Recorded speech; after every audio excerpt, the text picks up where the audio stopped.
Sandra, we're ready to go? Ready to go. Okay. Good evening, everyone. It's February 5th, 2025, 6 p.m. Wednesday, the regular meeting of the Pacific Grove City Council. I'd like to call this meeting to order tonight and ask Councilmember Rao to lead us in the Pledge of Allegiance. Thank you. We'll stand if you're able and join me.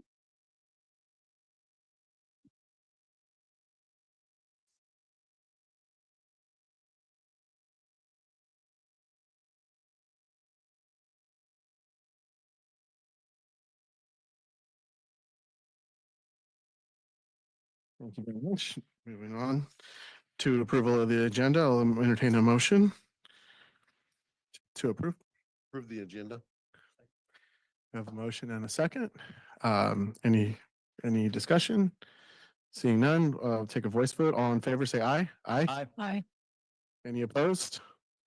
Seeing none, we'll go ahead and we'll skip 2. We don't have any presentations this evening. We'll go straight to item number 3, council and staff announcements. Is there anyone, or we'll go to Mr. Mogensen first. I see him. He's appeared online. Thank you, Mr. Mayor, members of the council and the community. I do have a few things to share with everyone tonight.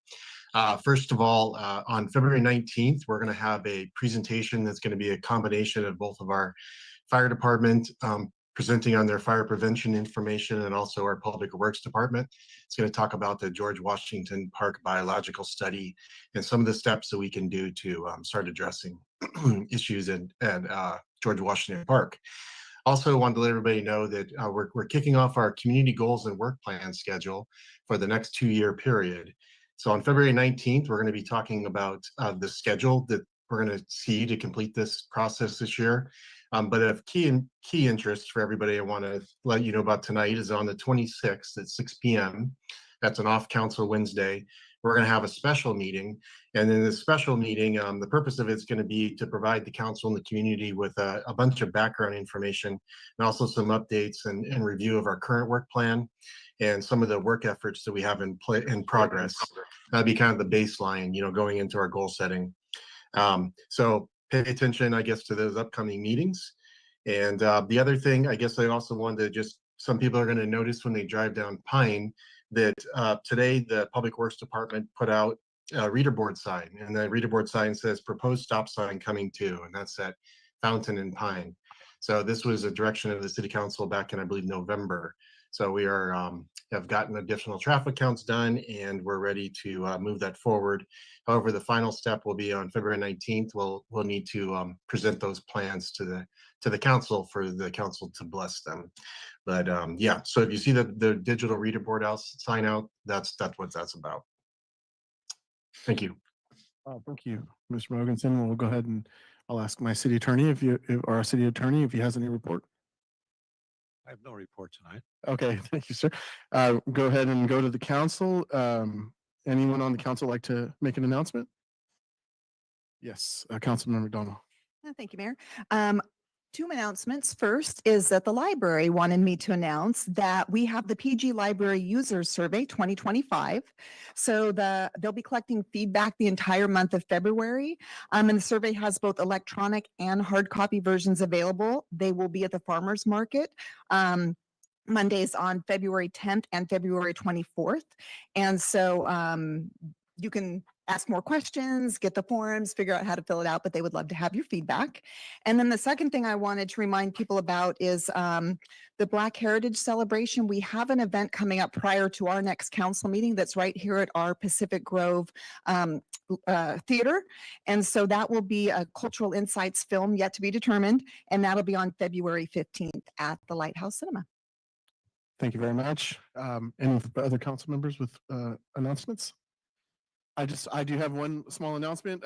I just want to thank the staff and all the volunteers and the folks that came out on Saturday last week for the Lighthouse 170th birthday. It was a very well attended and fun event, even though the weather was a little dreary. And we got to enjoy our lighthouse, and it's a pretty rare place. And so we're very lucky to have it. So I just want to give a shout out to everyone on that. And now we will go to number 4, public comment. This is general public comment deals with matters subject to the jurisdiction of the city and the council that are not on tonight's regular agenda. So if anyone would like to make general public comment under item 4, please come forward and we'll take chambers first.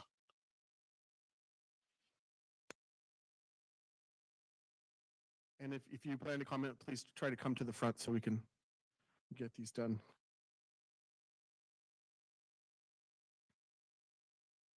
I'm Jane Haynes, and my comment tonight is, will you please, will the council members please tell the public why you do what you do?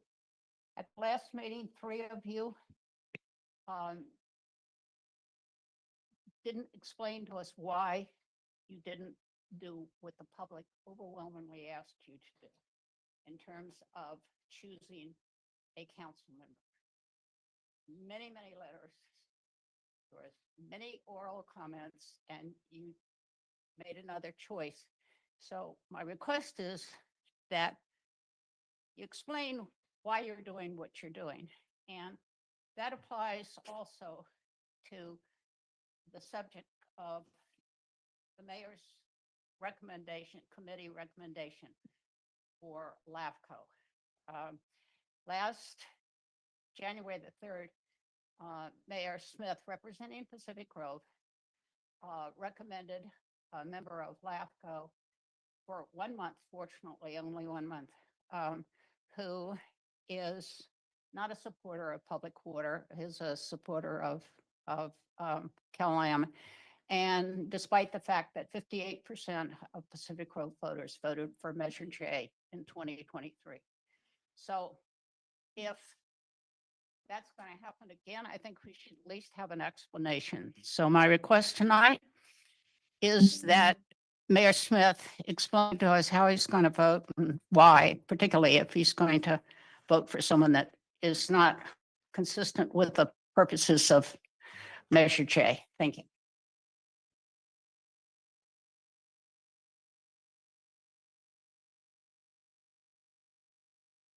Anyone else? Mayor, City Council, thank you. My name is Mike Gibbs. I'm a free agent until I'm traded to the Lakers. So I'm waiting for that. The LA fires have had a huge human and environmental cost. You may know people who are dealing with this crisis. Megan and I have relatives in that area. Air was dangerous. Hundreds of square miles are covered by ash containing chemicals from fire suppression. Runoff in the ocean is toxic, and destruction of vegetation is resulting in more anxiety and mudslides. It's essential that the PG Action Climate Plan contain a strategy for fire mitigation. This was a plan that was submitted and voted on last time, I believe, particularly as it relates to George Washington Park. Since 2017, the fire fuel load in George Washington Park has increased unchecked and to an unacceptable and dangerous levels. In 2023, a resident team walked the park, knocked on more than 50 doors. The overwhelming response is the PG City Council at that time was derelict in his duty to protect PG residents. Some comments I couldn't even print. At a council meeting in September following that, after listening to real citizens comment on real dangers, including the citizen or the sister rather of a former PG mayor, the council yet ordered another study. I think we're going to hear that next time, leaving the fire danger only to grow worse. I understand the concern for plants and wildlife, but people come first, last, and always no exceptions. These are real people we're talking about. Some of the homes, as you may know, on Chestnut and Alder Street adjacent to the park were designed and built more than 100 years ago by renowned PG architect Emily Williams. These homes are treasures, All are extremely vulnerable to fire and would be devastating to the unique and different history of Pacific Grove for these homes to be destroyed. One of those Emily Williams homes on Alder Street, just south of Short, is occupied by a single mom and her disabled daughter. They live within 90 feet of vegetation that overhangs 3 big PG&E transformers on Alder, just south of Short Street. Some people advocate for birds nesting in George Washington Park. Who speaks for this mom? who speaks for this daughter who's disabled. In a fast spreading fire, will they have time to get out? Please adapt the Blue Strike Climate Action Plan to show that the city council is committed to the safety of this mom and her daughter and others like them. Act now to remove the buildup of fires in George Washington Park. Continuing to do nothing. Continuing to do nothing is not an option. Thank you. I'll check online, please. We do have one caller online. Yeah, go ahead. Thank you. Lisa Chiani? Thank you.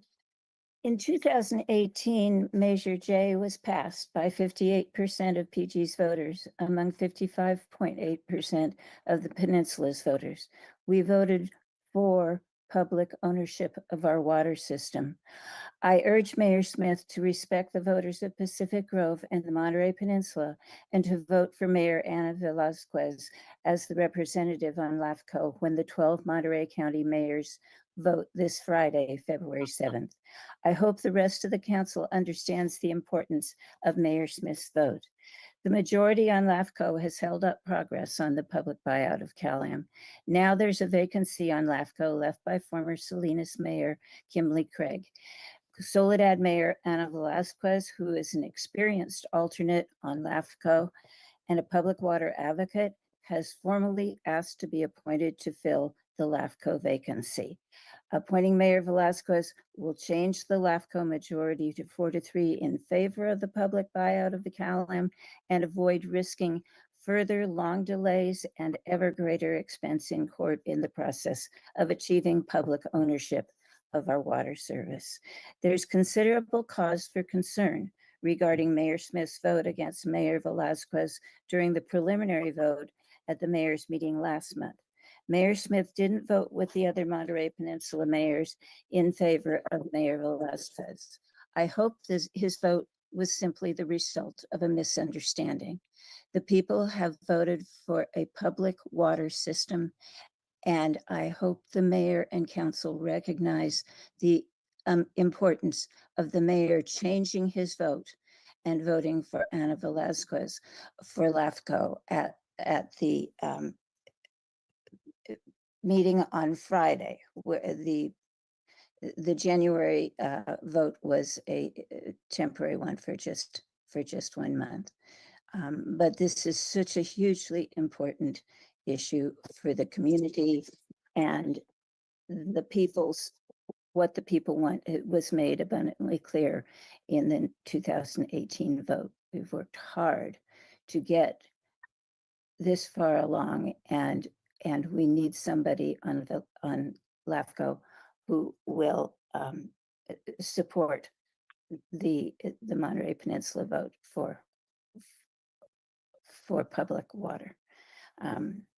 Thank you. Inga Lawrence and Dimer? Thank you. Mayor and council, I believe you want to represent all of us in Pacific Grove. And in that note, Mayor, out of 10,485 registered voters in Pacific Grove, 8,952 voted in this last election. Out of that 8,952, you received support from 3,320 voters. That leaves a lot of Pacific Grove that did not necessarily vote for you and possibly doesn't feel very represented by your actions so far. And I would encourage you, truly, if you want to bring us together, that you must truly listen to public comment, read public comment letters, and incorporate them into the whole of Pacific Grove thinking, rather than possibly just what you think. I would appreciate the inclusion of all of us. Thank you very much.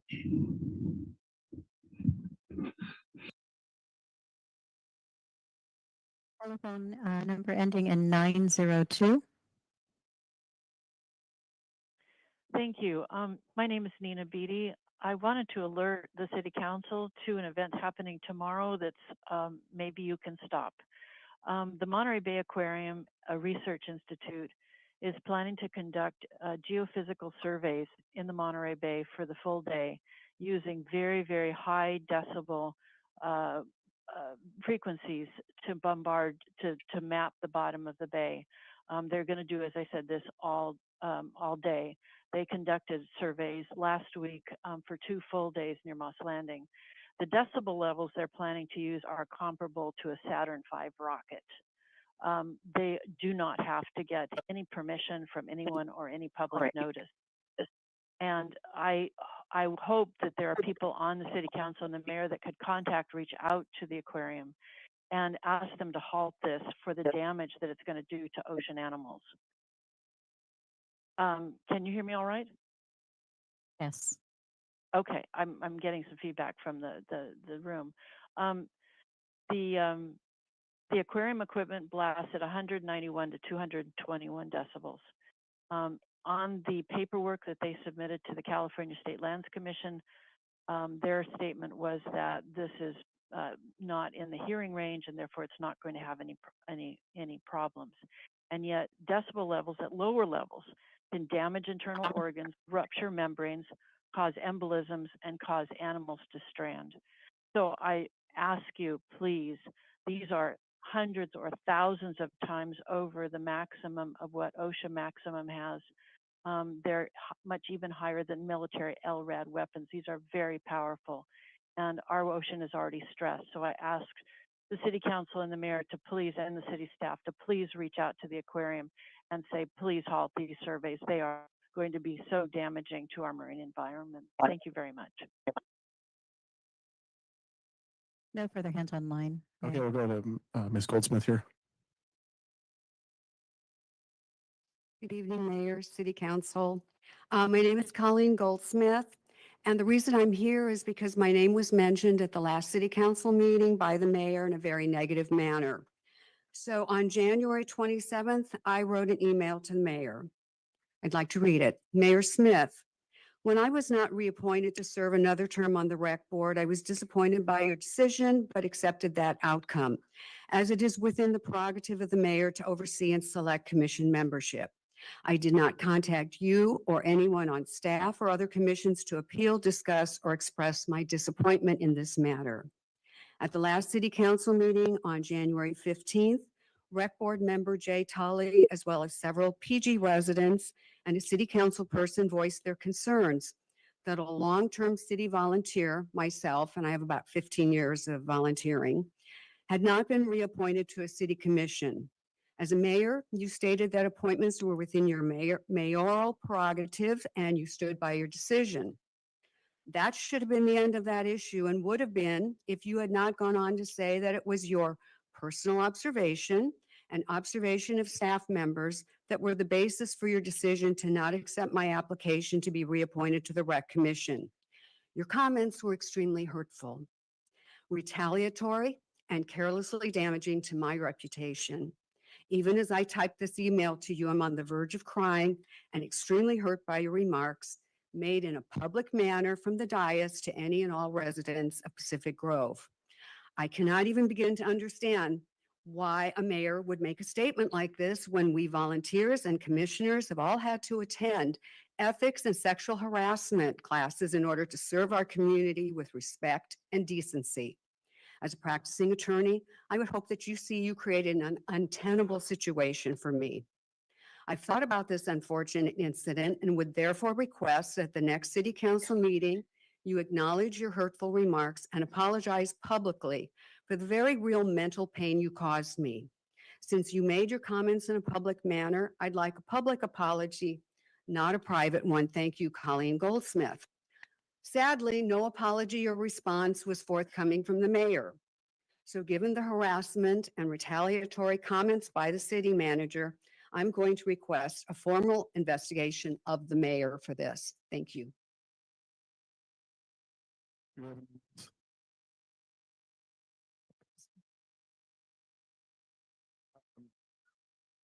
to move it on to the consent agenda. So at this time, the consent agenda deals with routine and non-controversial matters and may include action on resolutions, ordinances, or other public hearings. Do I have anyone on the council that would like to pull an item from this agenda?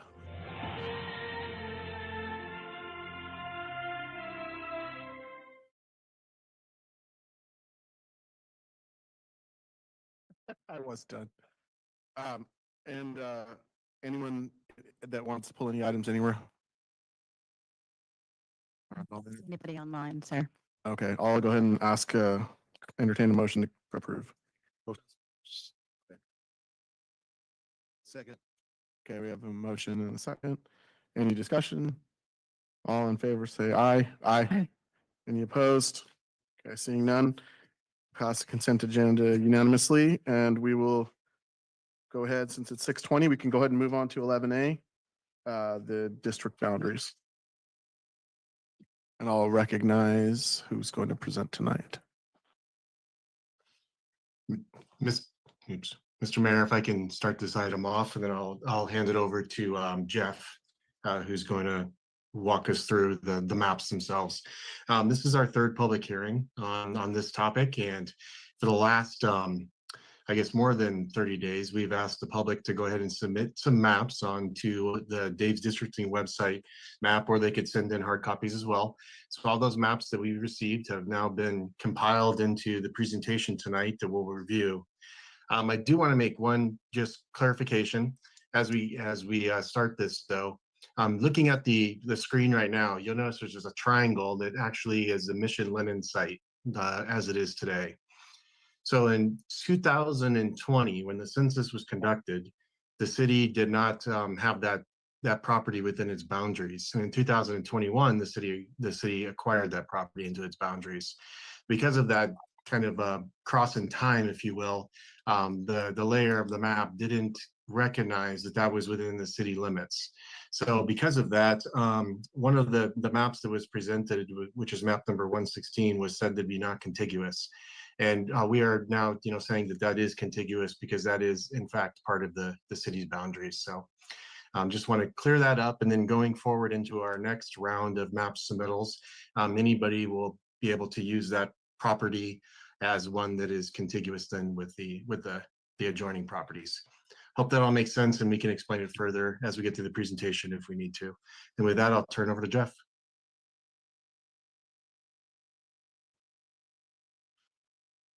How's this? Am I on now? Good. Okay. Good to see everyone live. And thanks for the folks that came last month to the workshop. Yes, it was a month ago. And how do I advance this? Sorry, maybe I turned the wrong one on. Might be an arrow here. Oh, There we okay. go. Here we go. There we go. Thank you. First time, I think. Anyway, it's good to see everyone again. For those that have not been part of this process yet, we have a process that we go through.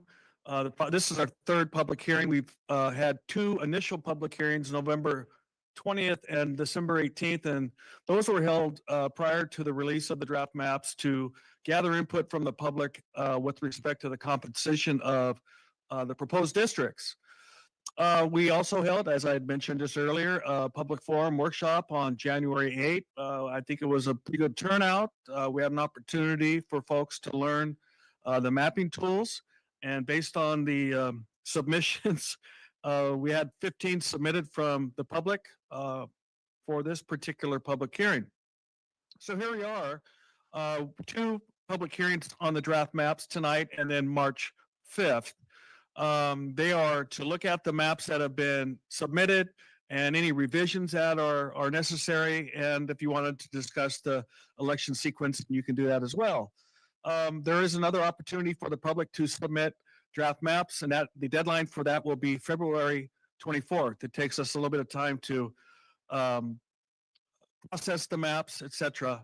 It's hopeful that on March 5th, that you'll come to a determination of a candidate and then go forward with the first reading of your ordinance and then come back for final adoption on March 19th via ordinance, or let's try it again, ordinance with a second reading.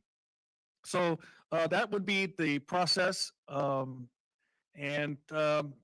we look at drawing maps, we have to follow some rules. And number one rule is we want to create 6 districts of equal population.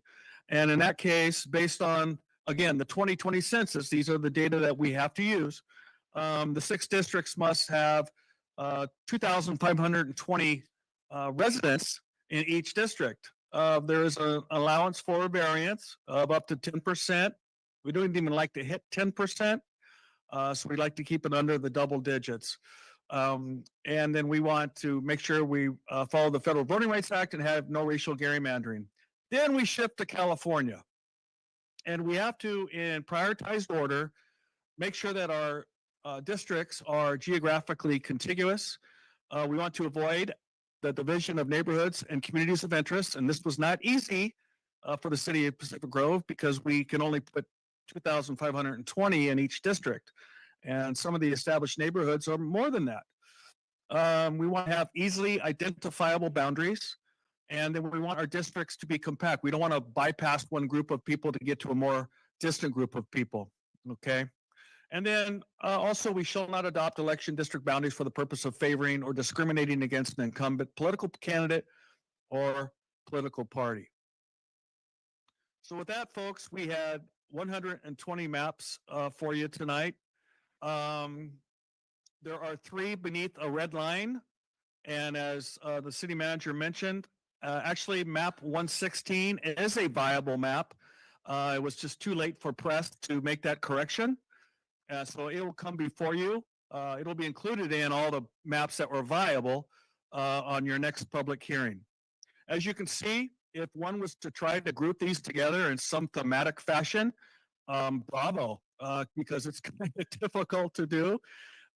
We draw these maps by using census blocks. Best way I can put it is census blocks are like snowflakes. They're no two alike, theoretically. Census blocks they're different in size and they're different in population numbers. And there are some really unique census blocks in the city of Pacific Grove that really tie our hands, so to speak, on being a little creative on the districts. Moreover, as I mentioned, on trying to keep neighborhoods and communities of interest together, again, it's tough because you can only put 2,520 in a particular district. So I'm going to go through each one. I'm going to ask council, because we're going to come back again in March, and the public will have an opportunity to submit additional maps if it so chooses, to think about which one map you individually would like to bring back to the March public hearing. Doesn't necessarily mean we are disqualifying all these other maps. They will still be on the docket, but we kind of call them focus maps. When we get a lot of maps like this, we ask council to, let's stick to maybe 1, maybe 2, but if I ask you for 2 maps, 2 times 7 is 14. So we maybe just click on or think of 1 map. Some of you might have the same map that you find that you want to bring forward for March as well. Or council could say, bring them all back again, and all the other ones that we receive. It's purely your choice. So when we're looking at map 101, the goal was to attempt to follow the school district's trustee area lines with Carmel Avenue, Lighthouse Avenue, Walnut Street, Sinex, and Sunset Drive. This one has a population variance of 8.09%. So it meets the criteria in that respect. I'm going to point out to you, so you might understand as we go through these particular maps. Down here at Arnett Park, I hope I'm saying that correctly, you see it almost looks like a donut, if you will. It's a bad donut. But this particular area here has over 900 people in the census block. And then you have inside the donut hole another number of folks that live. So this is just one huge census block, if you will. So it's really difficult to do anything with that particular census block. What I'm getting at is you're going to see a lot of maps that have a lot of similarities of Arnett Park's neighborhood. Okay. And what Matt, the city manager was talking about, this particular area right here will be filled in.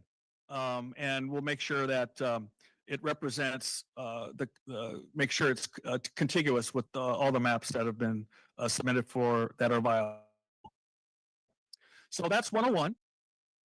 102, again, you're going to see similarities. The goal here was 2 districts that share the coastal boundaries. And another thing about when you live on the coast and you're going through districting, yes, it includes water.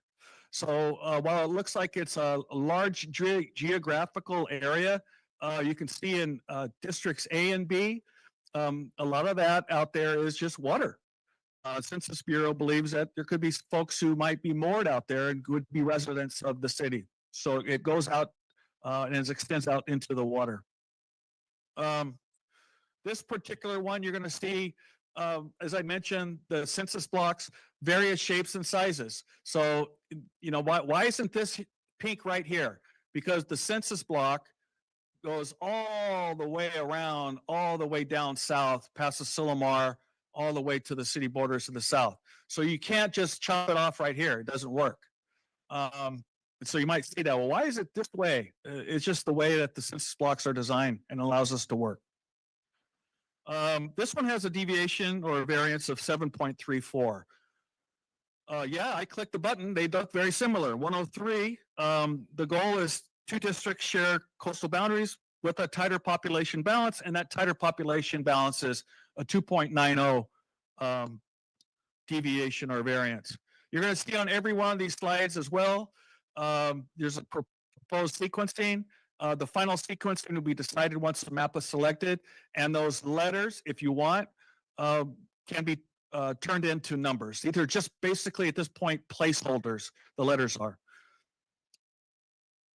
104, the goal is to design 6 districts of similar with representation in multiple neighborhoods.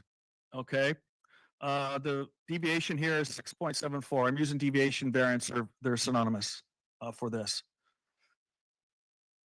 And 105, excuse me, 105 is to design 6 districts of similar with representation in multiple districts as well.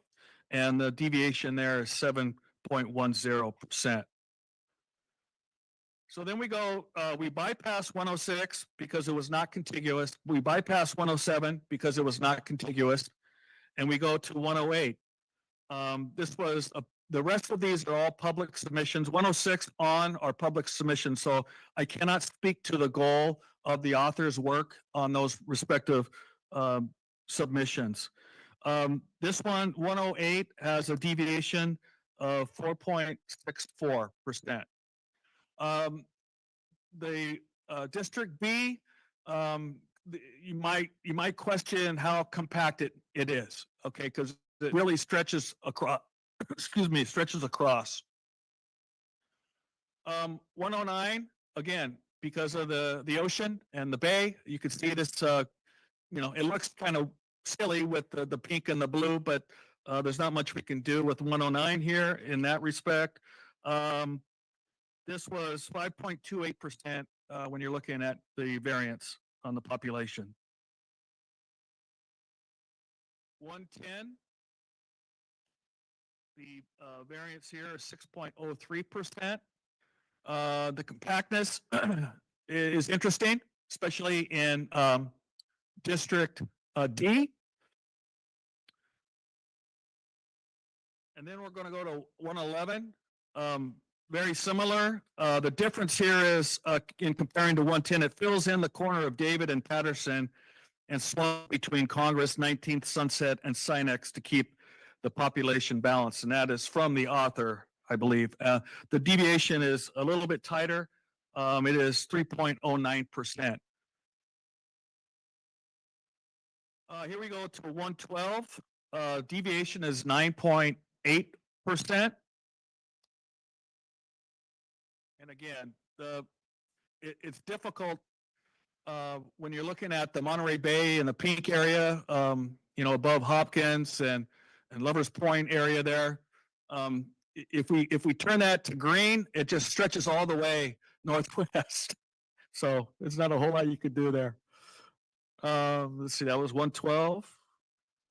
And 113 is a very tight deviation to 0.52.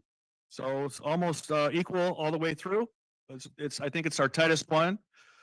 Again, compactness might be in question, especially when you're looking at George Washington Park area. But that's also related to perhaps the census block, the size and the number of folks that are listening to, that are living within that particular census block, the blue that comes into the purple area. And again, great job in trying to create equal population across all 6 districts. 114, very similar. It has a deviation of 0.56. Again, I want to thank the public for all their work. This is just great work and trying to be creative. Here you look at down south, E and F, you're looking like the compactness of how E kind of circles around, how F circles around E down there near Arnett Park. That could be questionable with respect to the compactness. 115, that has a deviation of 4.44%, and without knowing the author's intent here, clearly trying to make, I believe, population balance, because you can see in District E, around George Washington Park, you just have these, I'll use my term, these fingers pointing into Pine Avenue, and then right above, almost near Lighthouse Avenue, instead of it really being compact. 116, I don't have with me. I could speak to it. Its deviation is 6.66%. It's a little bit cleaner than 115. It doesn't have the fingers that are separating out, et cetera, up above Pine Avenue and toward Lighthouse. And like I said, we'll fill that in and make sure it's available for the next public hearing and going forward. 117, the same author as the previous 115 and 116. It has a 6.55% variance. Again, very creative. If you're looking at keeping neighborhoods together, you're the experts at that. As you know, you live here. And so you can see there's just variances there. 118 is 7.97%.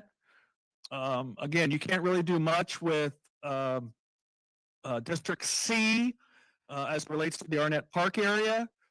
This person discovered that. And then you have very similar with map 119. It's 3.29% deviation.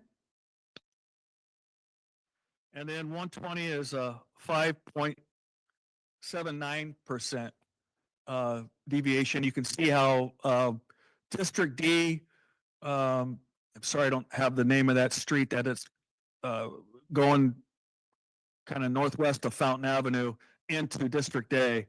But the person must have a rationale why they created a map like that. Okay. So with the exception of 116 that's not on this particular slide, which it will be in the future, what do you like or dislike about the various maps? What possible changes would improve the maps? And again, I'd asked you to consider selecting individually your favorite. And maybe I'll yield to the mayor on how he wants to process that. I'm making the great assumption that you're going to want public comment first and go from there. I thank you. I look forward to seeing you again in March. I think by the end of this, you might like me. So usually they don't when we're kind of forced to do this. So it's been my pleasure working with you tonight. Thank you very much. You're going to stick around for council questions after the public comment? Okay, thank you. Okay, how many folks are wishing to speak on this item tonight? Okay, and then how about online? Currently, I see 3 hands raised. If you would like to speak on this item online, please raise your hand. I'll go ahead and start. Members in chambers, go ahead and come forward.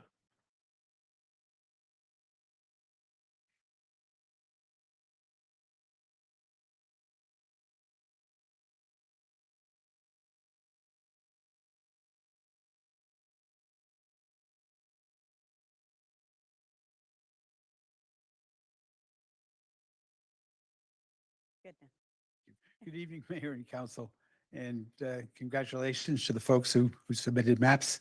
I live on Pine Avenue on the south side of Pine, close to 18th Street. And when I think of my neighborhood, I think of sort of Pine looking north, Pine toward Lighthouse. And I think of sort of Forest and Congress as the boundaries.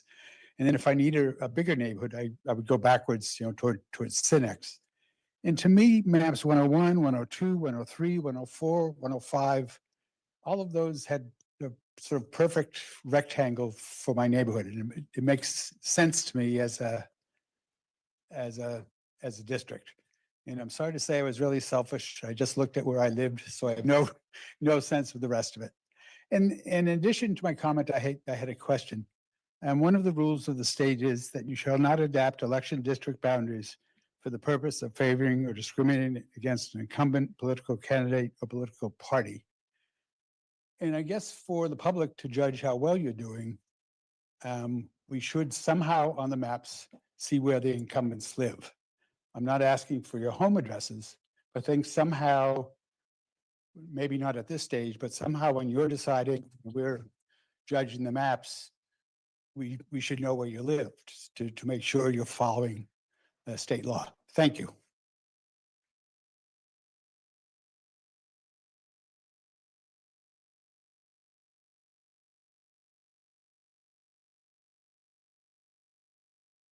I have two preferences on maps, and I want to tell you why. Neither of them are ones I drew. I made one. My favorites are not my own. All three of them both of them have the same characteristics, and they're the only two maps that have these characteristics. The first one is Silk Haynes? Avenue. Ms. Haynes, can you speak more? I'm right here. Can you speak more into the microphone, please? Sure. Thank you. The first characteristic is Senex Avenue. That divides Roberttown from Forest Grove. My kids went to Roberttown 70 years ago, and I still know the nooks and crannies in that building.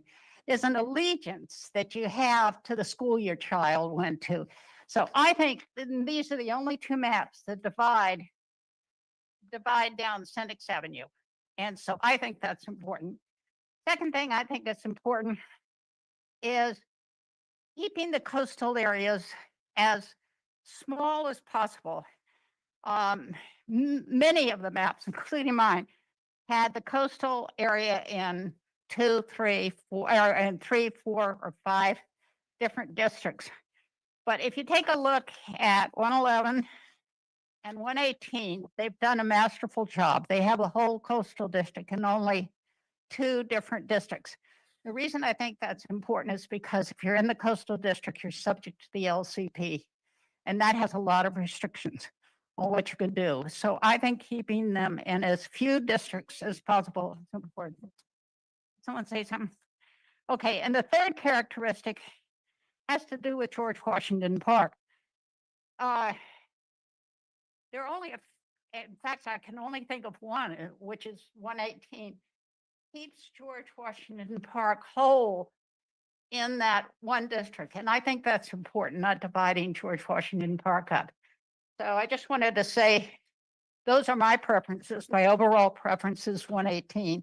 And I think those are things to look for. I mean, we'll have more maps coming, but I think those are things to look for, I think. Bye-bye.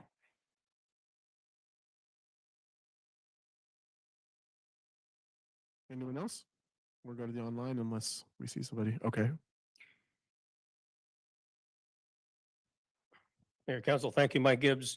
So I did draw a map and it was in the group there, and I live on Alder Street in what people call the woods. And generally the woods are And the way I drew my map, it's from Cedar over to 17 Mile Drive. So that includes Cedar, Chestnut, Wood, Maple, all those streets, including Alder. So east from Cedar over to 17 Mile Drive on the west, and then from Cynics down to Lighthouse, or really down to the ocean, east and west, or north and south rather. And so the way, and I agree with Ms. Haynes, I don't think Washington Park should be split. A number of those, 5 or 6 of them split the park. I would prefer not to see that. 102, 103, 104, 105, 109, 118, and 120 kept the park in one district, kept it together. Often Pine was the dividing line. I get that, but the park should be all in one district, I believe. I went out this morning and I walked a small neighborhood that we live in. So my neighborhood is a very tight neighborhood. About 80% of the people owners occupy their own homes. They're very small. Ours is 1,200 square foot, 2 bedrooms, and they're 100 to 120 years old. And that neighborhood is bounded by Alder over to 17 Mile Drive, Short, and Lighthouse. And that is a very small square. It's all some of these maps have that neighborhood in there. So it's Alder to 17 Mile Drive, Short to Lighthouse. And I guessed how many houses. I thought there would be 60. Now, I'm not including multifamily homes, single family homes. There are 73 homes in that, pretty packed into that small area. The houses are close together. The lots are pretty small. They're close to the street. And in those historic houses that I mentioned earlier, those Emily Williams houses are all pretty much inside. If you go over one, there's a few on Chestnut, right? So I'd like to see a couple things. One, keep George Washington Park in one district. Keep the woods in one district. So that would be from Cedar past Alder, basically, and keep that in one district. And the district that we live in, the last thing I would say is we are just north. In other words, we're bounded on the north side by George Washington Park, right? So, and the wind blows. Over this past weekend, we had 50-mile-an-hour winds down Alder. And those winds are blowing generally from the south to the north, generally a little bit southwest. It blew over a tree in my front yard. If something happens in the park, all those homes just immediately north in that one neighborhood are at huge risk. So it seems if we have one district representative to address that, it would be a good idea because those homes are very vulnerable. Thank you very much.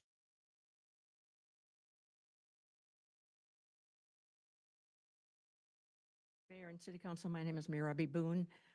I had hoped to be more involved in this process, but a nasty case of COVID kept me away. So I'm kind of starting at the beginning, but I did see on a couple of the maps, I think the important thing is to keep the retreat area together. I noticed on some maps it was separated. I think that's really important. Some of the maps had all of the retreat area and part of south of the ocean, the bay. And so that's my comment specifically to keep the retreat area all together. If we have to add some others, that's okay. But I think it's important because they all have the same interests and they can all help us keep our history intact or help anyway. Thanks. Thank you. Go online. Go ahead and go online. Esther?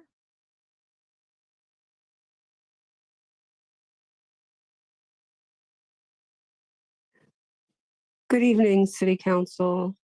My name is Esther Malkin. I am a board member of the California Democratic Renters Council, as well as the founder of the Monterey County Renters United group.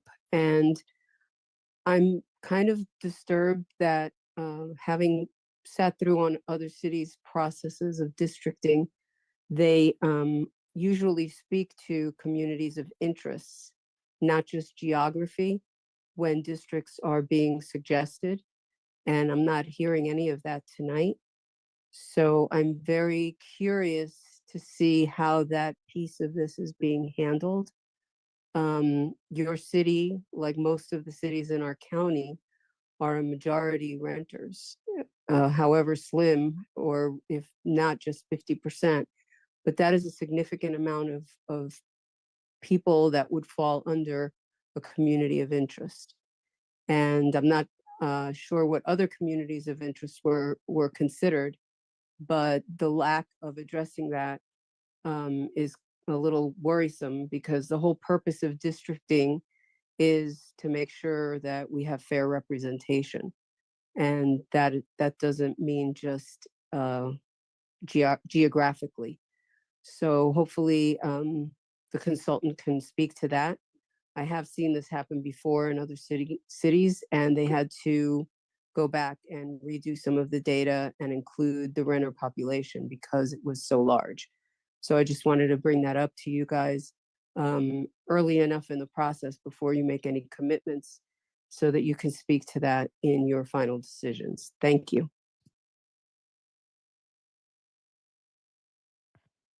Sharon Miller.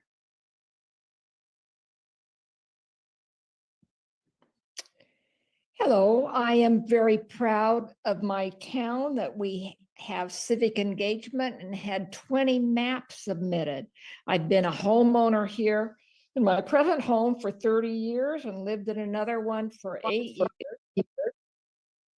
But I didn't submit a map because it was just overwhelming. Although I'm a homeowner, I am concerned about the fact that half of our residents are renters. I didn't see any way to separate out census blocks or anything to figure out, well, how can we make sure that the renters are going to have an opportunity to elect someone who will reflect their interests? So, yeah, I just hope that there's some way that we can address that the needs of our neighbors who are renting their accommodations, their places to live. Thank you very much. Inga Lorenzen-Dreimer.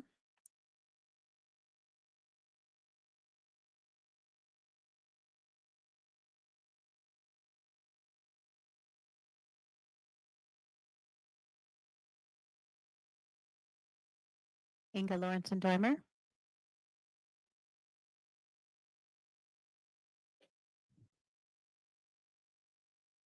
You'll need to unmute yourself. Sandra, I'm trying to. I'm on now. Yes, we can hear you. Thank you very much. I really liked Don Murphy's suggestion that it would be very helpful to just have a little pinpoint on different districts or potential districts to see where our incumbents do live. I hadn't thought of that, but that is an excellent idea, and that would not compromise anyone. It wouldn't give away any personal things. It would just let us know how we have elected them so far. In Jane Haynes's, her idea of having the coastline and two long ones there, I initially started off thinking that, but then I gravitated towards maps that had less of it. Yes, Asilomar is a very special coastline over there, and the coastline here in the retreat is very different. And so are the communities in it. And in my part of the retreat, which is in the far eastern side, the transportation corridors and impactfulness of that happening, because we are the entrance, that east entrance to Pacific Grove on Lighthouse Central there, and the cross up on David. And we have more commercial here too. And it is very important to get enough of both of those, the transportation corridor and the coastline. And yes, the coast with the LCP has specific other regulations and community things. But I will say that over here, by the proposed ADC, we are very different from the Magic Carpet coastline and very different from the Asilomar coastline. We have to deal with a whole lot more. As far as renters go, they seem to be pretty well dispersed throughout the city. And home ownership. I was trying to look at those demographics too and see how they worked with the maps. And we don't have preponderantly anything.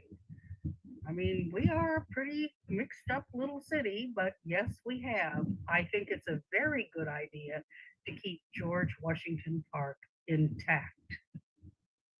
And no, I didn't do a map. I will be trying to work on another one.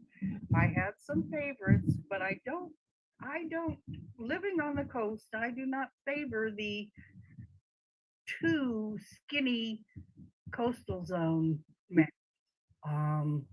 With a Silmar on one and the whole retreat on the other. I think that it needs to stop a little short of that and go further. Thank you, Linda. Thank you. Ms. Luciani? There we go. Thank you.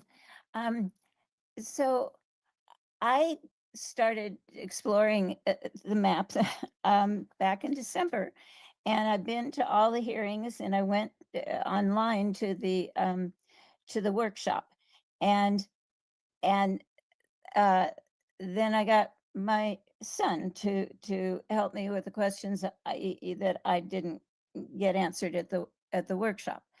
And so I started with what I consider my neighborhood, which is from the Cynics end of George Washington Park all the way down through and over on Short Street to Park, and down to the coast at CPOM and probably over to Lighthouse, I think I've got. But and there's everything there. There's itty bitty historic homes and middle-sized historic homes, and there's large homes near the golf course, and there's apartment buildings. So there's a little bit of everything. But I started with my neighborhood, and once I had that figured out, I worked in from the borders of PG, from the edges of PG coming in and doing my best. But there's so much to take into account. I turned in 2 maps. One was later in the evening because of technical difficulties. And frankly, I can't see my map in any of these. But like I said, there's too much to look at for me to have a real handle on this, even though it was great doing the maps online once I had that figured out, other than submitting it the second time. But my question is, okay, if streets are the dividing lines, and for me, I think I tried to avoid that completely, but if streets are dividing lines, does that make your neighbors across the street in a different district than you are? That's one thing that I did not understand. Oh, and I did want to say mine was similar to one where the district on the east, northeast side extended, made a little jaunt through downtown. And that was because I kind of estimated where current council members lived and realized that northeast section didn't have any current council members. And furthermore, I've been told has never had. So I don't know if that's true, but there's so many aspects to consider. And And I sure wish for all this time. Oh, I'm so sorry. But all this time that I had a better handle. Thank you. Okay, I'm going to bring it back to the council for discussion. And Councilmember Rao had asked me to be recognized, so I recognize her at this time. Thank you, Mr. Mayor. I'd like to ask the demographer, were there any paper maps submitted from our community? Sorry. Off is on. Yeah. I don't have the actual data I mean, with me right now, I can look it up on my computer and tell you that. I don't have the number right Okay. in front of me, but the answer is yes. And you rekeyed that to get it into the system, is that Right. correct? Yeah. Okay. One thing that's come up, and I do agree with everybody that has said Senex should be the dividing line. I think that's the right thing to do. But major streets with high traffic issues, and I'm thinking of Pine, Congress, Lighthouse, Sunset, Senex, the potential to have your side of Pine in one district and the other side of Pine in another district. I think there's pros and cons to that. I'd like to hear the community. To me, both sides have a vested interest in the traffic and speed and other things that go on along that corridor. And at some point, you are going to have to pick a place and draw a line. I also had someone say who lives on the other side of Pine, maybe it would be better that you had two council people so you can have the two of them work together to fix the issues. So there are pros and cons. I'd like to hear.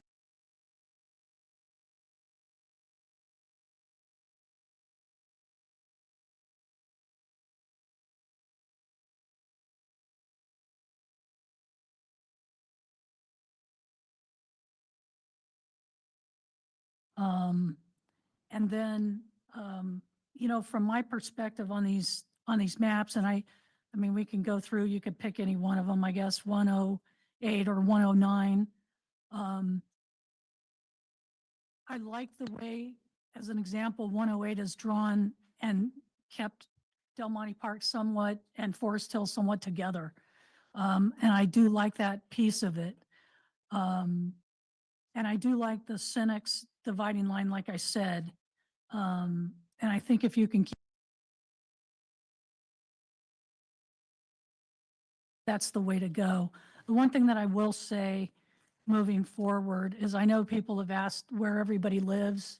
And if you look at the California state prohibition, it says that you shall not adopt an election district boundaries for the purpose of favoring or discriminating against an incumbent political candidate or political party. And I think there may be some unacknowledged bias, even if you felt like you wouldn't make a decision on a map based on where somebody lived, maybe you might. So I don't favor a star in a district or any kind of delineation. I think it should be done much like the wheels of justice. The scale should be blind, and then and hey, you know what? If an incumbent doesn't like their district, I mean, sorry. I'm okay if three people live in my district and we all want to run together. That's great. So from my perspective, I think there's been a lot of really great comments. The other last thing I'm going to say about this is we live in a really small community. It's 4 square miles. We know our neighbors, even if it's across the busy street. And I don't know that anybody on the council is going to manage their decisions not for the best interests of everybody. And so for me, I'm always going to take the entire town into consideration, even if I only have, a little wedge. I want the best for all of us because we're all together. We're all a community. We're all family. And so I know we have to go to districts, but even if the dividing line is Pine, I'm still going to care about what happens on the other side. So that's it. Thank you very much. Go to Councilmember Garfield. Thank you, Your Honor. First of all, what talent to draw these maps. I mean, I really appreciate the energy that went into it and the thoughtfulness. I think it helps us all clarify our thoughts. I looked at the maps with the following in mind. I was not looking at single responsibility, and I would look at the shoreline, not, and I tipped over into not keeping it as a single district, because I think in the instance of the shoreline, we all have a vested interest in that. So in that case, I looked at map number 108 because it essentially chops up the shoreline and gives 4 different districts a vested interest in that particular coastline, if you want to go that way. The second thing I looked at was balancing the representation of the business districts. And some of the maps had the business districts in a single district, lots of districts here, and some of them shared responsibilities across the street, across Lighthouse. And I liked the idea that there would be more people who really felt like the business district was part of their neighborhood. Again, 108 does do some of that and helps shared responsibility for the viability of our business districts. I also looked at the balancing of renting and owning. And if you look at that across all of the 20 of these maps, whoever has the top near Arnett Park has the majority of ownership. Maybe 65%, maybe 70%, something like that, down to 63%. And whichever district has the area near Hopkins had the preponderance of renters. I think I've got that straight. Now I'm looking at my notes and I don't think I have it completely straight. Yeah, for instance, on map 112, F has 62% ownership, and down by C, which is down by Hopkins, has 63% renters. In every instance, no matter what number, what letter you have on those 2 districts, that's the preponderance of ownership or the preponderance of renting. And so that takes care of that particular one. The ownership to renters was pretty equal across all the other districts other than those 2, which however they were labeled. I also really wanted to look at getting a geography that's kind of clumped together in that sort of know your neighbors. And I shied away from some of the maps, like had Asilomar all the way around through to Perkins Park. And that's a really big geography to feel like you know the people in it. So I looked for areas that were a bit more compact. And I'd asked the demographer if he could ask, Jeff, name's Jeff? Okay. Is there a downside to having a district that is geographically twice the size of other ones in your experience in other cities? I would just have to say there is not a downside. You know, I'm working through, spots throughout the Central Valley where there's lots of rural agricultural areas. So, the representation is acres and acres of farmland. It just looks like there's just this large representation needed from that. So it's been a while since I spent my weekends here in Pacific Grove, but my assumption is the Asilomar area, Lighthouse area is very similar. There's not a whole lot of residents in those areas. So while it looks on paper like a huge area,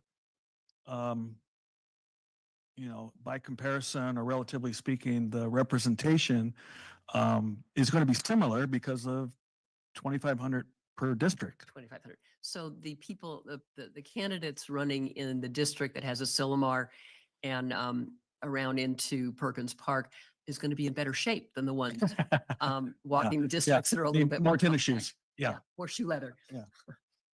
So I'd like to just, if we can kind of get down to a specific map, look at 108 just real quick. What 108 does is give, and there may be other maps that do this as well, but in this particular instance, A, B, C, and D share some responsibility for the shoreline. If you want to go that way, I think this map excels in that particular regard. In this one, C gets the downtown business district along Lighthouse between, say Cedar and Fountain. That's going to be in the C category. And D gets the central business corridor. F gets the forest corridor. So that's not sharing the business districts. Whereas in 118, which has the other point of view, A covers everything from beyond Esplanade Park to Hopkins in one contiguous shoreline park, and B has everything else on the shoreline, so they only share it together. It keeps George Washington intact, and I liked the maps that had George Washington mostly together.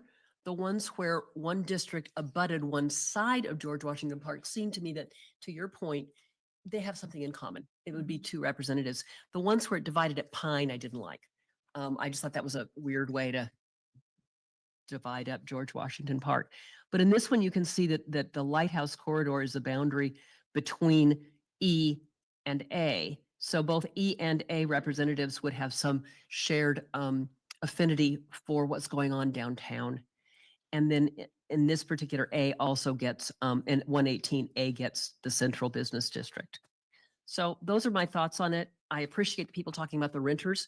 I don't think we can pick a districting that equalizes it completely, but I do think that almost every map, other than the two instances I mentioned, has a fairly equal distribution of owners and renters. Thank you for your time. Excellent. Okay. Who's up next? Who would like to? Mayor Pro Tem Amelia. Thank you. Jeff, I've looked at all these maps pretty religiously, and they all blended together. You know, and but I do have a couple of questions, and I'm just being tongue in cheek here. You included the bay, the Pacific Ocean and the Monterey Bay. I don't think anybody lives out there, because if they do live out there, they must have a pretty good stomach to be out that way. But that's just a tongue in cheek on that. But when you talk about like a deviation of 5.2 or 4.94, is that the difference in population on the, that's a couple of questions I have. Is that the difference in the population? You want me to answer that one? Yeah. Yeah, sorry, and I should have brought this up earlier. Rookie move for a guy that's been doing this for a number of years. So when you look on the back of each map, there's a table. And there's the total population, and we're trying to get to 2520 in each district. And it'll show you in each district, proposed district, if they're over or under. And then below that will have a percent of deviation. And how we get the total deviation is we add the highest percentage with the highest negative percentage. And that's where you get that magic number of variance or deviation.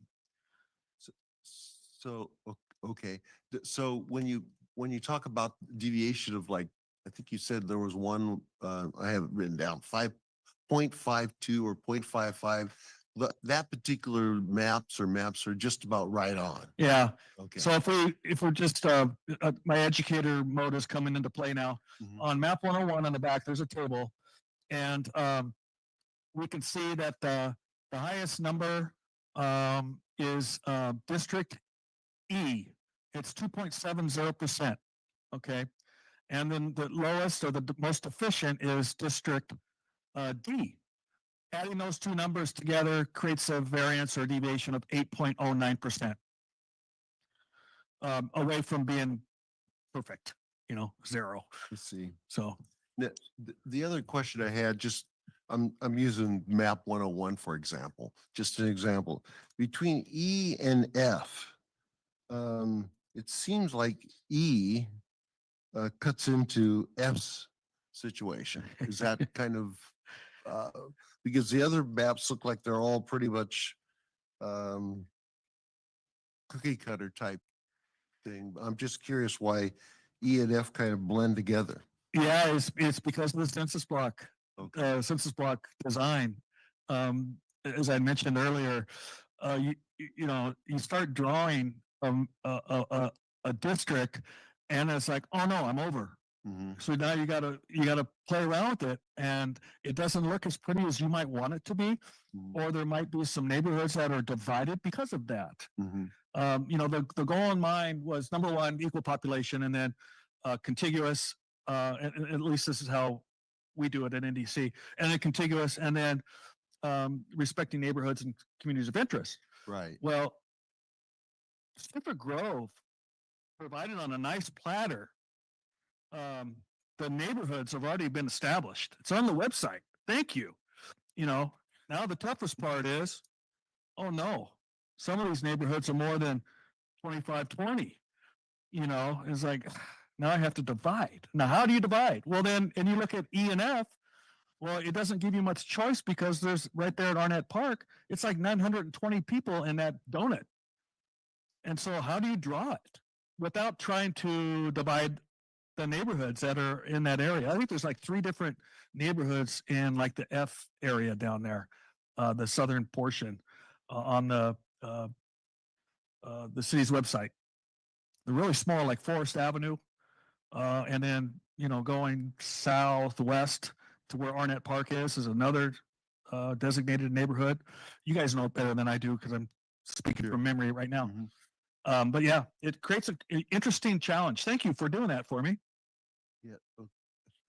The only thing I could say is that you know, I was looking at 101. It appears to be pretty evenly divided. But first of all, I have to appreciate all the public that's put in so much work into this, and we count on you to divide the maps up, and really appreciate the public putting the word in.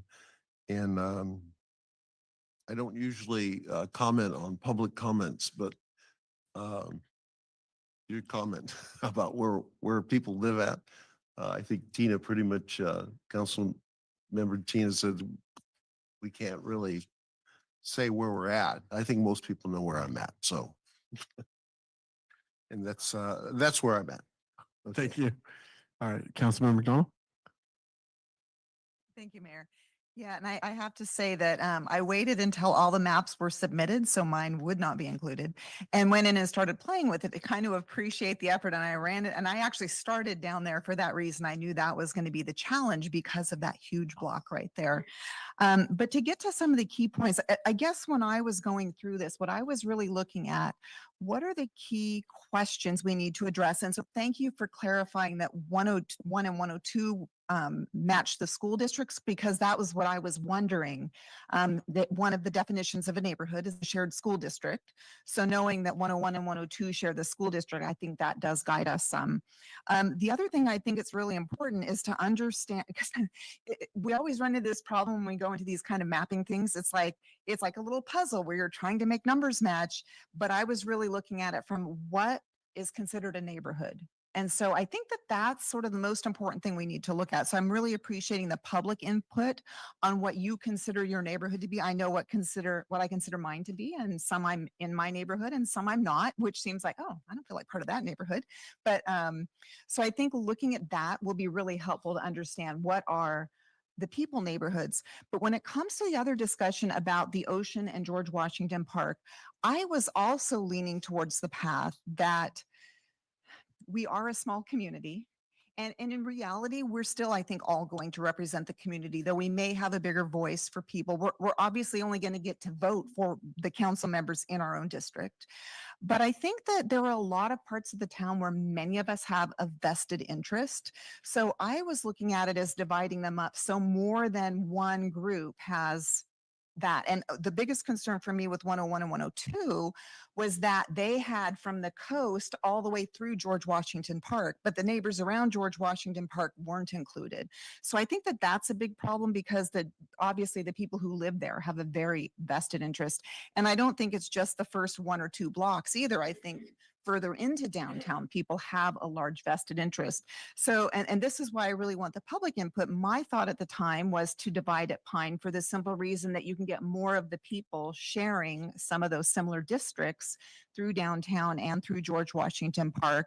And I do like the idea of breaking the coast into multiple chunks because we are a coastal community. We all have a vested interest. And I really appreciate the comment from Ms. Lawrence and Dahmer about how different the interests of different parts of the coast are, because I think that's a really good point to consider as well, rather than sticking like only the people who live along the coast get to have a say in the coast. We really all have a very much a tie to the coast.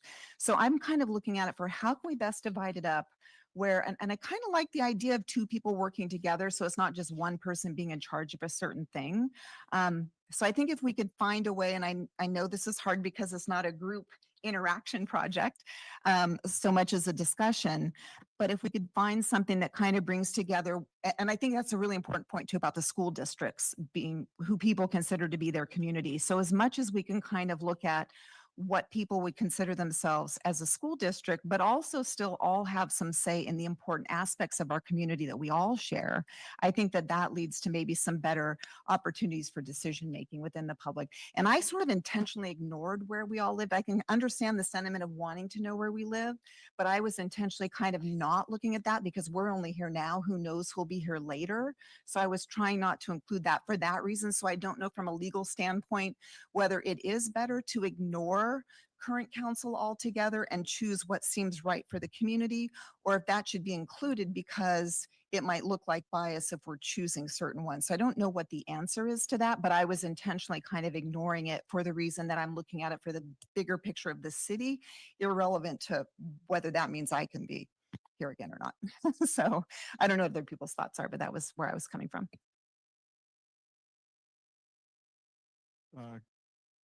Mr. Perk, do you have any thoughts about the legal issue that was raised? Yes, on that last comment, my advice would be to not include your location of your residence on this map. Incumbency is not supposed to be a factor that's considered in drawing the map. So to put the residences on the map would imply that that might be a consideration. So my advice would be not to do that. Thank you very much, Councilmember Walkington. Okay, thank you. Well, first to the public comment that was made about not having demographics represented in this this first round of maps. We will definitely be going over that. That's going to be a consideration. I'm very much looking forward to doing overlay of socioeconomics on these supplied maps. And I wanted to congratulate and thank the public for an amazing job on the maps that were delivered. This far exceeded expectations. And it goes to show how well people know their own town. This looks like we ourselves, the local community, put this together. And I wanted to express my appreciation to everyone for that. On the issue of dividing George Washington Park, I see advantages to both keeping it together where you have a cohesive unit with a similar interest, but in particular with George Washington Park, I would say Asilomar Beach and Lovers Point, we have certain gems in our community where all of us share a vested interest, no matter what part of town you live in. We're such a small town. In any other city, we would all be a district. This would be a district. So we are tight. And I think we are, generally speaking, across the town on the same page. We care for our community. We care for each other intensely. So having one unit for George Washington Park has an appeal, but being able to have two representatives that live close to the park has a certain appeal too. So now you've got two potential voices on city council for George Washington Park. And again, same thing goes for any other district where a special interest might be heard, such as downtown business or Forest Avenue business or Central Avenue business. Those are areas where if it does get divided, now you're probably going to see two people that have a very strong interest in that special district. So there would be advantages to that, as well as the idea of you've got a large group of people that all have interest in the same spot. So there's an upside to both of those. So I'm sure that question is going to come up again and again in deliberations for each of the special interest districts within Pacific Grove. Yeah, that about covers everything I wanted to talk about. Thank you. Mayor. Yes. Thank you, Councilmember Walkingstick. Is that it? Yeah. You talked about the layers. Those are available now. They're on the city clerk's website or the webpage through what's called the interactive review tool. And you can go and add, take away layers, et cetera, on each plan. You along with the public. It'll give you percentages, et cetera. All right. Well, that, okay, Councilmember Perry.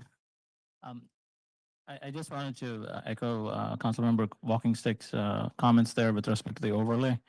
I think it'd be helpful, Jeff, if for the next round, I understand it's available online and you can play around with it, but it would be helpful to have an overlay of the social economic indicators with the limited set of maps, at least, to see how things are shaking out. So if you're at the dais, if we're choosing some numbers here, I would suggest having those in the agenda item too, so people can take a look. But the other thing that I wanted to ask you was there was at least in the main agenda item, there was a indicator about a deviation, and you had quoted a deviation percentage. Does that really matter? What if like something is 50%? Is it still okay, or should we not go with the max? Should we go with the minimum deviation? What is the significance of that deviation? Yeah. So the courts have allowed up to 10% when you're looking at equal population across all districts. Okay. Yeah. So that's where you get that number. Okay, got it. And so technically all of these are good. And you had clarified that 116 which said not contiguous is still good to go, correct? Map 116 is what we call a viable plan for you to consider moving forward. Okay. So I don't know if it was first impression or not, but 101 to me like appealed, generally speaking. One of the questions that was raised during the process when we started this whole districting criteria was, were there going to be any candidates to run in these districts? If these districts are already mapped out to school districts, technically the school district board members could potentially consider running for council. And that could be a way to solve the absent council members in these districts. So just something to think about for the council. The other thing too is for some reason I'm at least in the boat where GWP in the neighborhood needs to be in one district. I just thought like there was a lot of voices that were talking about GWP, and it just makes a cohesive sense for all of them to be together representing one council member rather than having that same message propagate across two council members. But that's just me. I mean, either way is fine. The other thing that I wanted to have as part of the next process is, I get it that these are divided lines. I can certainly look it up to see what are the street names, but it will be really helpful for ours as well as the citizens to understand that what are the dividing line street names. I mean, I see some Lighthouse Avenue, in some aspects Forest Avenue, etc. But noting there are 6 districts, I would want to see what is the street name that is dividing both the districts. So in the next revision, if you can just specify those street names, I think that'll be helpful for everyone as well. And then lastly, I would say that one of the items that I noted was, and I don't know if this comes across from the socioeconomic indicators or not, but there are, I would say, folks that want to, that are in a certain area of the town that want to use, like, say, transportation, for instance.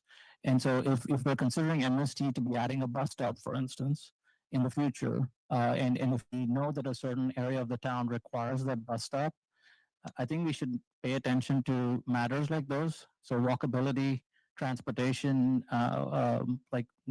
closeness to parks, etc. Most of the binding factors in our town are really items like these. And if we have a certain way to convey this in that overlay, that would be helpful. For example, if we have citizens who are working outside of PG but are living in PG, if that's something that can be done within these maps, I would like to see that coming up. Anyway, I hope that is helpful. But if not 101, I thought 116 was good too. Thanks. Thank you. I want to add, and we'll work on that. Especially if we have a set of focus maps, it'll be a lot easier because we would have basically 7 pages for each map if you wanted to have the street names on, the districts. You can also do that in the interactive review tool, like right now. I know that's not a response you probably want to hear right now, but it's accessible for you or anybody to look at that. But again, if I have a number of focus maps, I can bring that back to council. It would be about 7 pages per map. Yeah, my suggestion is noting that this is seems like a once in a lifetime or historical event. Yes, please, if you can do it. Yeah, I get it. Thank you very much. So thank you so much for the presentation, and I want to thank the members of the public for sharing the maps. We're having this hearing tonight based on this. I kind of looked at it like I looked at 101. I said, man, 101 looks pretty good. You know what I mean? And then I looked at the rest of them and they all look good. But, 101 had three districts on the coast, 3 interior.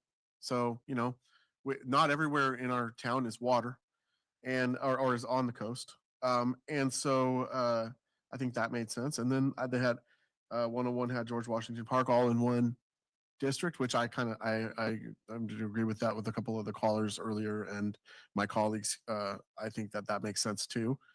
And so those are just kind of a couple of things that I picked up reading this, and I kind of like the way that the 101 was divided up. So I mean, it was kind of really, really nice and thoughtful and helpful for me in making these decisions. And so now I'll just kind of turn it over and ask you what is the next step in the process Yeah. and where are we headed? Hope I'm on. You're on. So what I heard from you all, and thank you very, very much, and you're correct, it is a historic, I usually bring that up, this is a very historic event. And by the way, we'll do this again in 2031 when we redistrict. So save your clip notes. So what I heard is from you all, and correct me if I'm wrong, and I'm usually wrong, 101, 108, 109, and 118.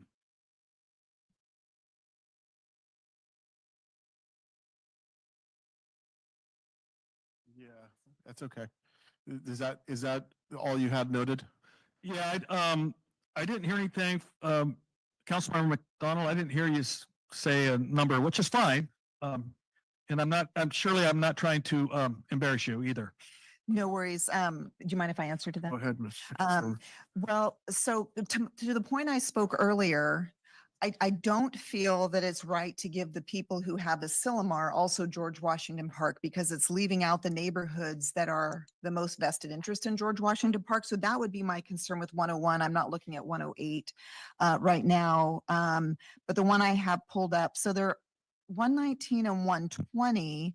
The advantage is it keeps George Washington Park. Well, there was one, if we had to leave George Washington Park all in one district, there was at least one that took in the first 4 whole blocks on the eastern side of George Washington Park. But I still feel like George Washington Park has a much bigger spread to people around the width of George Washington Park. So I feel that we need to at least have something that represents people throughout the areas that do have that vested interest in George Park having a piece of it, especially since those are the same people who also don't have a piece of the coast. So it just seems like the coast the same people shouldn't have basically the whole western coast and have George Washington Park, because then they have some of the most important things to the whole city with one representative. And I just don't feel that that would be a good representation of the whole city's vested interests. So I'm feeling like we wanted to divide it so more people in town would have the ability to have a say in what's important to them. But how do we do that to where people still feel like they have a neighborhood as well? So I'll look at a couple and I'll see which ones, but so maybe something like 120 at least. No, actually, that's not one of them. Sorry, I really wasn't planning on. I'm going to go to Councilmember Rauch. She has comment while you look at that. So if you were looking for a spread around George Washington Park, take a look at 108, because that does give you a 5-block buffer, I guess, around the park. And I think you're absolutely right that the people within 5 blocks of George Washington Park probably also have a vested interest in that. And I would say the 120 doesn't use Senex as the dividing line.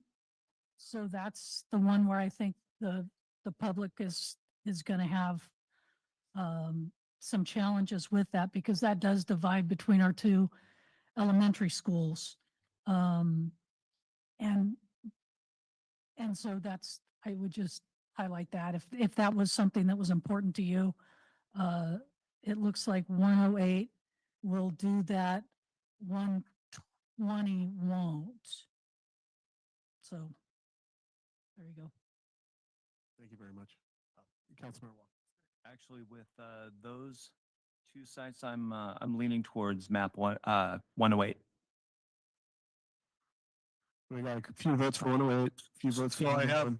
sorry, Mayor. Yeah, let me just, I got a few, I'm hearing a few votes for 101, 108, 109, something you called out, Jeff. 18. And 118 you called And out. then I'm hearing 119 from Councilmember McConnell. So Let me go back to Councilmember McDonald real quick and see. Yeah, what- but before that happens, I need to say something. Yes, sir. You're not voting tonight on a map. I need to make that clear. Okay, Yeah. so that everybody up here and I get that, but Yeah. you're expressing a preference, keeping an open mind. There's going to be another hearing in a few weeks, and that'll be your opportunity to make a decision. But tonight's is a discussion item, expressing a preference, of course, or reasons you like a particular map, but you're not selecting a map tonight. Thank you very much, Mr. Pierrick. And just going back to Jeff on this, so you're going to take these and then further work with the maps that we are expressing a preference about? Yeah, so I've got 101, 108, 109, 118, 119. And then I'm going to come back with those, and I'm going to, Councilmember Pedori made the suggestion of the streets, on the boundaries, so we call it zoom in, and we'll have a page for each of those districts and each of those plans. Also keep in mind that we could have more maps come in from the public. So it's not that we're just stopping here with these 5. We could have more come in. And then the ones that are still with us are still with us. You can come back and say, I looked at this one differently. I like this one. So Okay, that sounds great. Councilmember McDonald again. Thanks. A clarifying question on that. So we talked about possible overlays. Is there any way to overlay that shows up on the actual map itself, the school districts? I'm assuming not, but I'm asking just in case that's a possibility, because that would make it easier for us to tell which one is honoring the school district lines versus, so that would make it a little bit easier to see what neighborhoods would work in. So the trustee area boundaries, is that what you're talking about? Yeah, we can do that. Okay, great. Thank you. Mayor Pro Tem Emilio? One comment, in regards to school districts, the school district also includes Pebble Beach. Right, it's a larger It's a area much than the city larger limits. area. Yeah. And then I'm going to put you on the spot, Jeff. What's your opinion about the districts that we all kind of talked about? In what respects, sir? Your expert opinion about which districts do you like? Well, so I'm We about chose. to alienate all the public that submitted the maps and say mine are the best. No, it's you live here, you know the dynamics. You're talking about I don't know which one of you has aspirations to go for reelection. Maybe you're not, and again, I don't know where you live. So do these districts, are you going to have paired up against each other? All these dynamics that are going on. Okay, Yeah, I'm sorry I'm being really safe. no, I yeah. understand that. So no problem. Thank you very much. I'm gonna go ahead and close it here. Or do you still, we still have a couple? Yeah, Okay. I go ahead. just had one comment. Sure. I do want to add 116 to the list too. Thank you. All right. Thank you very much, Jeff, for the presentation. Thank you everyone for participating. We're going to go ahead and close this hearing because we have far more hearings to come on this item. And so we'll have more input and opportunities for action. And I believe we've satisfied item 1 for the evening. So we'll go ahead and move on to the final item of the night, which is 11B. Item 11B. It's the proposed ordinance to amend the Muni Code for sidewalks to allow for the issuance of dining permits on the sidewalks. And that is, So I'll be presenting on that, Mayor. okay. Thank you very much, Mr. Pierre. Can we have the PowerPoint? Oh, what? That was quick. All right, so as you've indicated, this is a proposed ordinance for the sidewalk dining permits. By way of background, on June 19th of 2024, the council directed the city manager to retain a consultant to assist with the drafting of what was called then outdoor dining guidelines. And then on November 20th of 24, the council approved by motion the proposed guidelines. The guidelines that you approved by motion at that time on that date also included adding language to allow propane tanks to be used in accordance with fire and safety protocol, and allowing the city manager discretion with respect to extension times when outside dining areas are not in use pursuant to the required time. Next slide, please. So the direction from the November 20th meeting was in order for there to be a clear path forward to establish within Title 15 for outdoor dining on the sidewalk, staff stated that it would return to the city council with a proposed draft ordinance, and that's what's coming for you tonight, that will provide for an outdoor sidewalk dining permit that will utilize proposed outdoor dining guidelines to facilitate the permit. Next slide, please. So since the guidelines are intended to apply to sidewalk dining and not all outdoor dining, staff is recommending that the city approve a name change so that instead of referring to the guidelines as outdoor dining guidelines, that the guidelines be referred to as sidewalk dining guidelines. And that is one of the items on the recommendations, which we'll get to in a moment. So at the time of the second reading of the proposed ordinance, staff would return to the city council with a proposed resolution to adopt the sidewalk dining guidelines consistent with section 1516.010E of the proposed ordinance, which states that the sidewalk dining guidelines are to be approved by resolution. As I indicated in my comments a few minutes ago, your prior approval was by motion, but the ordinance as it's drafted would require that approval to be by resolution. Next slide, please. So the proposed ordinance would amend Chapter 1516 of the city's municipal code on sidewalks. It would add definitions, and it would add a series of sections from, I'll use the last 3 digits, 070 through 220. And these added sections would include a requirement to obtain, a business would be required to obtain from the city a sidewalk dining permit.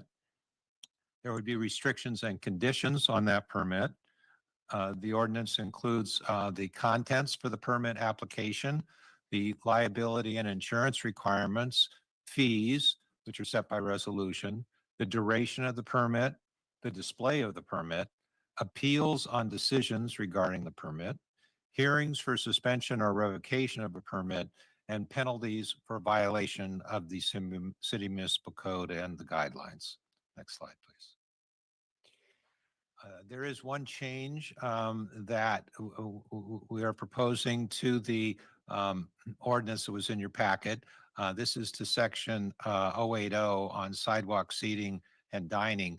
There's a reference there in the second sentence to the sidewalk dining and associated furniture not occupying more than 45% of the total, of the gross total width of any public sidewalk. And there may be circumstances where it should be somewhat less or somewhat more. So the proposed language that would be added to this section would be, as you see it highlighted in yellow here, and that wasn't enough, we also underlined it, which says, unless the sidewalk dining permit provides for a different percent. So that would be a slight change to the ordinance that's in your packet. Next slide. Okay, recommendations. We have a bunch of recommendations here. So the first one is for the discussion of the ordinance. And when you're, and obviously you can ask questions before we get to that. So the process will be the same as you follow with all agenda items. You're hearing now the staff report. You should then, if you have questions about the proposed ordinance or the process, you can ask me. And then go out to the public, receive public comment, then bring it back to the council for discussion and direction. So that's how the process would work, as everyone knows. There would be a motion under item 2 with respect to CEQA. Thirdly, you would be requesting me to read the title. Fourth, there would be a motion to waive further reading. 5 is introducing and holding the first reading. 6 is directing a summary of the proposed ordinance. And finally, a motion to change the reference of outdoor dining guidelines to sidewalk dining guidelines. So when we get to that point, in order to do this in an efficient manner, I'll be kind of suggesting to you as we go through these various recommendations, ways to bundle these, if you will. So we'll get to that when the time comes for you to take action. So I've finished my presentation. I'm prepared to answer questions if you have any. We're going to take it out to the public first, please. I'm not seeing anyone online. I do not see any hands online, Mayor. Okay, we'll go ahead and close public comment on the item, bring it back for questions and discussion to the council. Councilmember Garfield. Thank you. This is not actually about this, and I just am asking for some background. This is my first bite at this apple, and I'm wondering if somebody can give me background on whether this is the beginning of a more additional process for cleaning up what goes on in our streets and sidewalks, or is this something that's a standalone piece for just sidewalk dining? Just to give me some history. So I can answer that. Go ahead. In your code, you have a separate chapter that deals with street encroachments. And that was what was used for the parklets, where there were parking spaces that were where the parklets were built. And now with this chapter 1516 in your code, that's entitled sidewalks. And we're talking about sidewalk dining here. And in order to allow a business to put outdoor furniture or sidewalk dining furniture, I think is what we're going to be calling it, on the sidewalk, they would need a permit and because they'd be encroaching on the sidewalk, and it would be a sidewalk dining permit, and they would need to comply with the conditions of the permit as well as the guidelines. But there are people who there are restaurants that already have dining on the sidewalks. How does this affect them? They're going to need to apply for a permit. And what will the cost be to them? That would be a fee that would be based on a resolution. And to my knowledge, I don't think we have a resolution yet that sets what that fee is. I see the city manager here. Okay, well, go to Matt. Go ahead, Matt. Yeah, to agree with you, yes, we don't have that resolution on the agenda tonight that will set the fees for that. We do have some fees within our current fee schedule that we can look at and see if they're applicable when it comes to encroachments and different things. But if it's going to be specific to this, we can, we'll need to develop a new fee and bring it back. We're trying to start with first having a regulatory process to actually permit them to start with. We currently don't have anything in place because it seems that 3 or 4 years ago, this section was taken out of the code. So we're just trying to put it back in so that we have this piece that we need. Thank you. I appreciate the background. Councilmember McDonald? Thanks, Mayor. Yeah, I was just going to clarify, when this started, we had sidewalk dining, and then because things had switched to parklets, that kind of got switched to the terminology for parklets. So now we're just kind of bringing that back and solidifying that we currently do still have some parklets. That part of the program, the intention, I believe, was to kind of phase that out as we go to more of the sidewalk. But since it was removed, we need to kind of bring back in those guidelines. So there had, I think, I don't know if, who can answer this, but I think there had been some sort of permits for that maybe in the past, and then it fell into parklets, even though some of the parklets, some had parklets and sidewalk dining, but yeah, so that was the idea now, to have them help us with the transition, if that helps. Yes, Mayor Pro Tem Emilio. Yeah. Mr. Pierre, when you were explaining that, you mentioned that there was an appeal process. So if someone gets a permit, we're talking about the future, okay? Someone gets a permit, or they've been saying they're going to get a permit and they want to appeal the permit. In other words, they disagree with the permit. What is the appeal process for let's just say a restaurant? Okay, there's, I could direct your attention to page 143 of your packet. The reference here is to section 1516 150. 143. 143. So if you look at section 150, any person that's been aggrieved by the denial of a permit may appeal to the Public Works Director by submitting a written appeal within 15 days. The Public Works Director or designee shall thereafter give written notice to the applicant and the appellee of a hearing to be held within 30 days, and the decision by the Public Works Director shall be final. And then the findings on the appeal are in 1516 160. There's also, while we're going through this, section 170 with respect to the suspension or revocation of a permit, and then there's a process for a hearing on that as well. Thank you. Councilmember McDonald? Thank you, Mayor. One question, because you'd mentioned on the slide that 15.16.08 had the exception for 45% of the sidewalk, and that might be because some sidewalks are wider. I'm guessing that that still adheres to the sidewalk code. You have to have a minimum width of sidewalk for people to walk. That's right. Okay, great. Thank you.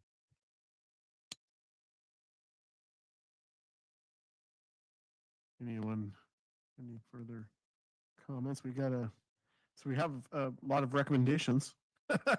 Yeah, This has been, just so everybody knows out there listening and watching, and maybe watching later, we have put a lot of work into this, and we've made a lot of comments, and we've had a lot of input on this particular issue, and this is the culmination of a lot of different ideas, legal, non-legal, and others that are all have become what we have in front of us tonight with this very well done and lengthy presentation. So I will at this time I've got a entertain suggestion. I have recommendations. a suggestion, Mayor. I'm Yes. sorry to interrupt you.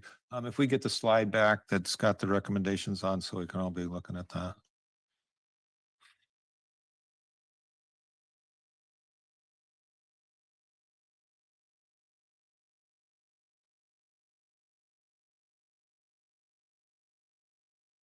Thank you. All right, I think we've checked the first box.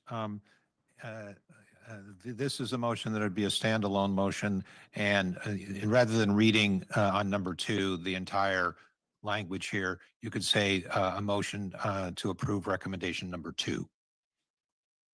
Do I have such a motion? I move that we adopt motion 2. Second. I have a motion by Paderi, second by Emilio. Any further discussion on item 2? Seeing none, we'll go ahead and take a voice vote on item 2 or recommendation 2. All in favor say aye. Aye. Any opposed? Seeing none, recommendation 2 is passed. We'll go ahead and move on to 3 through 7. Okay, and item 3 is requesting the city attorney to read the title. I have your permission to do that. Yes. This is an ordinance of the City Council of the City of Pacific Grove, amending Pacific Grove Municipal Code, Chapter 1516, sidewalks, to allow for issuance of sidewalk dining permits. Now, my advice to you is you could make a motion to approve items 4 through 7. So moved. So moved. Second. Okay, we have a motion on items 4 through 7 by McDonald, second by Emilio. Any further discussion on these items? Okay, I'll go ahead and take a voice vote on them. All in favor, say aye. Aye. Any opposed? Seeing none, passes unanimously. Thank you very much, Mr. Mogensen and Mr. Pierrick. I believe that brings us to the end of the meeting tonight. I would like to thank everyone for being here and watching online. And the meeting is adjourned. Thank you so much.